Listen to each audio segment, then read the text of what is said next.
Like I'm trying to grab his shoulder blade back here.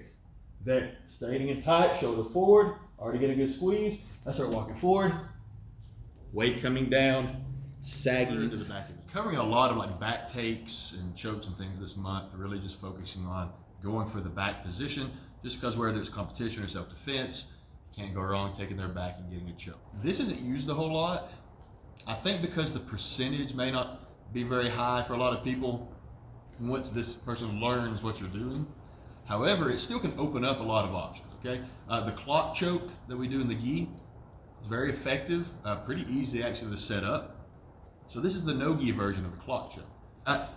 For this one, I like to hug his hip here and I like to drive in. I've got this drive foot so I can move whenever I need to.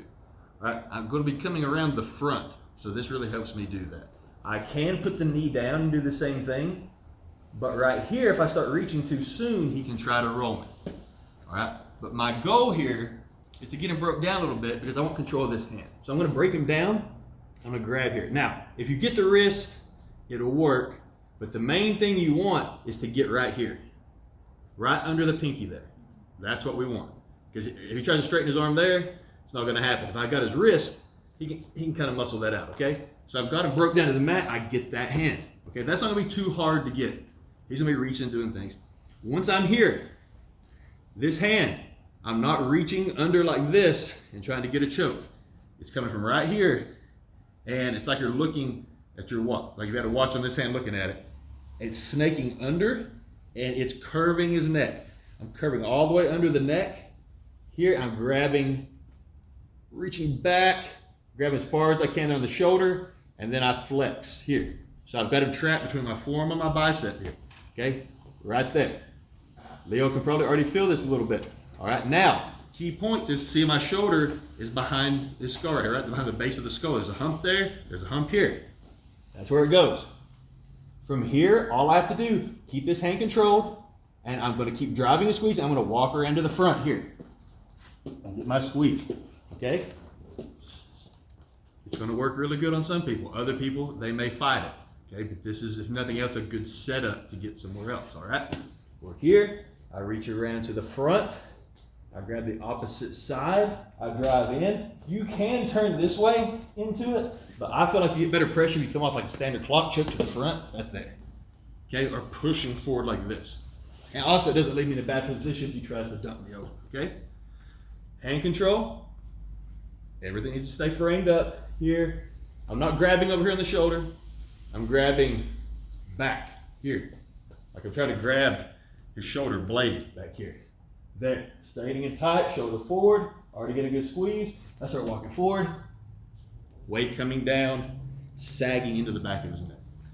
All right, so let's give that a try a few times, and then I'll show you what to do when they fight that. Right here, like I said, a lot of times they're not going to be upright in some kind of referee's position. They're going to be crouched, trying to not get scored on, which is going to make it a lot easier to get to this hand. I get the grip, and I'm here.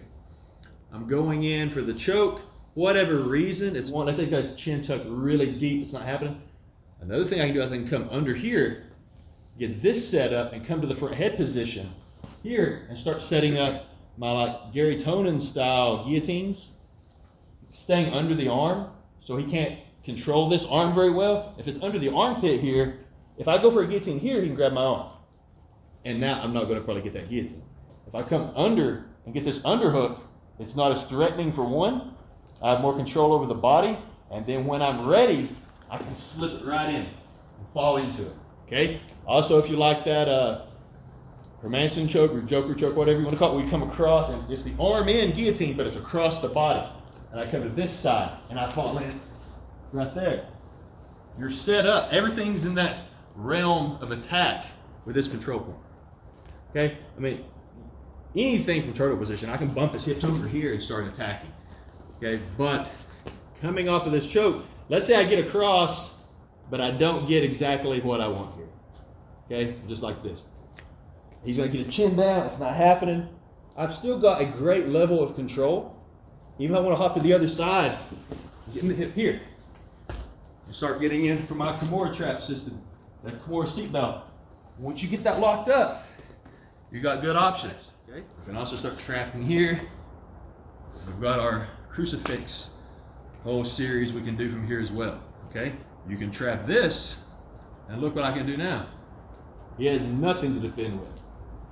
The next step up for that clock choke. Main thing today is just that one specific choke, starting to utilize it, the NoGi clock choke, and also just getting comfortable attacking from here and not losing control.